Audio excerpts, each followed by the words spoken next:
Question का बिना time waste किए इंपॉर्टेंट क्वेश्चन कवर करते हैं। क्या बोलता है सबसे पहले, what is the essential difference between the atomic model proposed by Thomson and Rutherford. तो देखिए, अगर आपको पता है, आपने प्रीवियस क्लासेस में पढ़ा है कि थॉमसन और रदरफोर्ड के मॉडल्स में क्या क्या था। इसने क्या करा था, अल्फा पार्टिकल्स पे थोड़ी सी स्टडी करी थी और इसने क्या करा था, खाली एक मॉडल दे दिया था।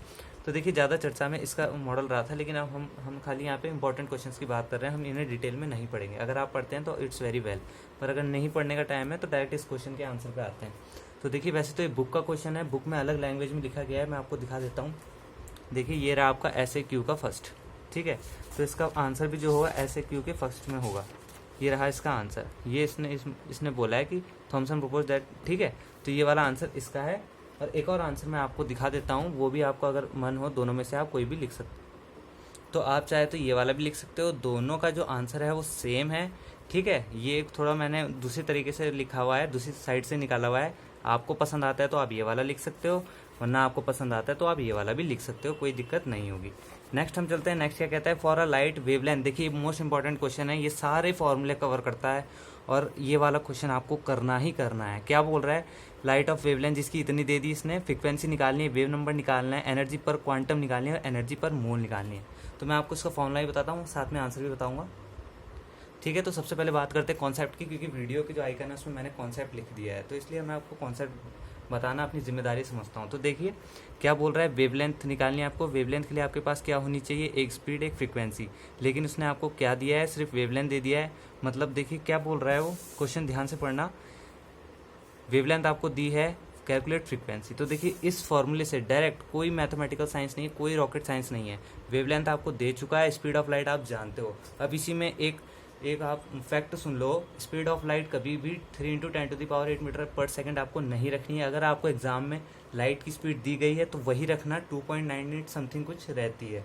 अगर आप ये वाली लिख के आते हो 3 × 10⁸ मीटर पर सेकंड वाली, तो मार्क्स कटने के चांसेस रहते हैं, क्योंकि अगर आपको वही लिखनी थी तो एग्जामिनर आपको गिवन नहीं देता। अब वो आपको स्पीड ऑफ लाइट गिवन दे रहा है, तो समझ लेना उसके पीछे कोई पर्पज़ है। तो आप वही स्पीड ऑफ लाइट लिख कर आओगे, 3 × 10⁸ मीटर पर सेकंड नहीं लिख के आओगे। तो जो आपको पेपर में गिवन होगी वो यहाँ लिखी, वेवलेंथ आपको गिवन है, इससे फ्रीक्वेंसी निकल जाएगी। मैं अभी आंसर भी बताऊंगा, अभी खाली आपको कॉन्सेप्ट बता रहा हूँ पहले, क्योंकि वीडियो में मैंने बोला कॉन्सेप्ट। तो देखिए, यहाँ से आपकी फ्रीक्वेंसी निकल जाएगी। नेक्स्ट वो क्या कह रहा है, देखिए हर चीज़ एक दूसरे से लिंक है, इसलिए समझते हुए चलो इसको। फ्रीक्वेंसी आपकी निकल गई, फ्रीक्वेंसी सबसे आसान है निकालना, वेवलेंथ पता होनी चाहिए बस। फ्रीक्वेंसी के लिए वेवलेंथ पता होनी चाहिए, वेवलेंथ के लिए फ्रीक्वेंसी, दोनों में से एक बोल सकता है, क्योंकि स्पीड ऑफ लाइट आप जानते हो, अगर नहीं जानते तो बुक में लिखी हुई आएगी। और 3 × 10⁸ मीटर हम अप्रॉक्स में बोलते हैं। नेक्स्ट क्या कहता है, वेव नंबर। वेव नंबर का फॉर्मूला देख लीजिए, वी बार से इसको डिनोट किया जाता है। इसका फॉर्मूला होता है 1/λ, ठीक। 1/λ, लैम्डा निकालने के लिए आपको पहले ये चीज़ फाइंड आउट करनी पड़ेगी, यहाँ से लैम्डा आ जाएगा।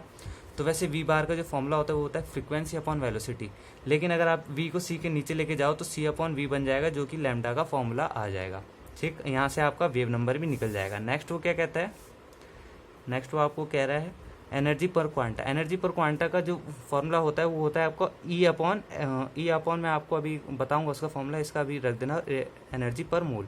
इन दोनों का फॉर्मूला मैं आपको ही बताता हूँ। तो देखिए क्या बोला उसने, एनर्जी पर क्वांटम। एनर्जी पर क्वांटम का जो आपका फॉर्मूला है वो यहाँ पर छुपा है, देखिए यहाँ पे।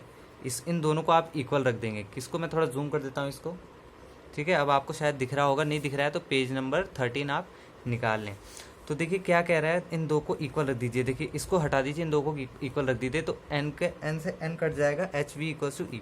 तो ये जो E है इसी को हम बोलते हैं, यहाँ पे देखिए लिखा भी है 1 quantum of energy is equal to the product of HV। मतलब यही आपको निकालना था, उसने बोला था 1 क्वांटम ऑफ एनर्जी। देखिए क्वेश्चन में उसने आपको बोल रखा है पर क्वांटम, यही निकालना है आपको। तो क्या करना है आपको, H और V। H क्या होता है आपका प्लैंक्स कांस्टेंट, V क्या होती है आपकी फ्रीक्वेंसी ऑफ लाइट।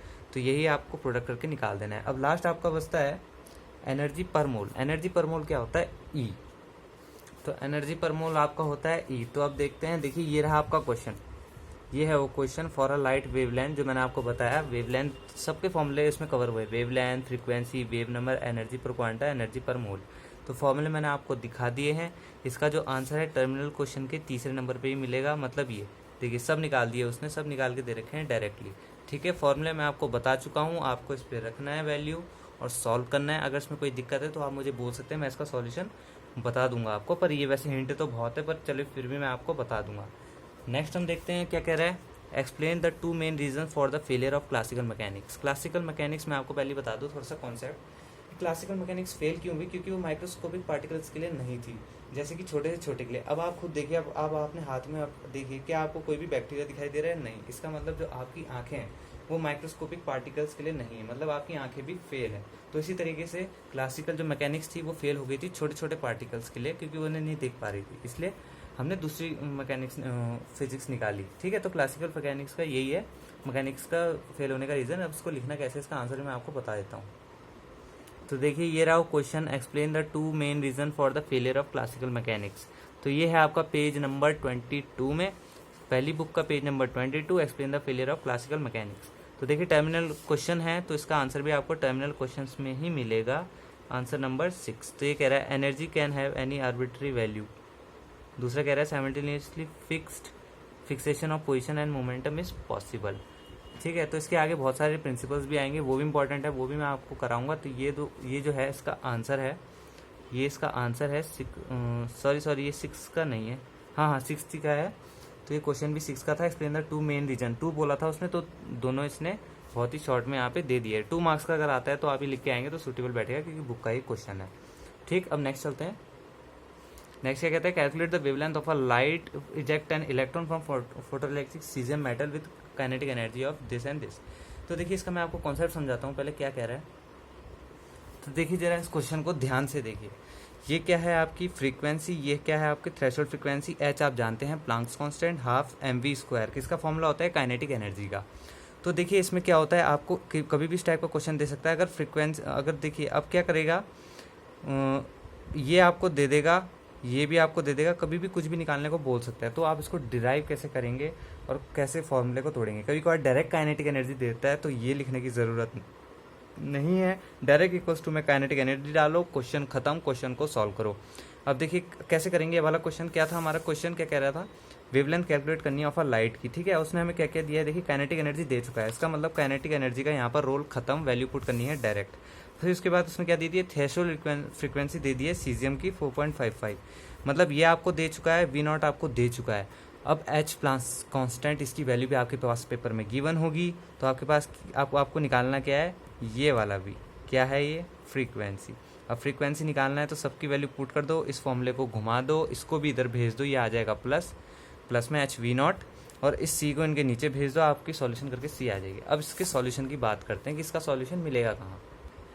तो देखिए इसका जो क्वेश्चन है ये रहा, टर्मिनल क्वेश्चन के 9 पे, calculate the wavelength of a light.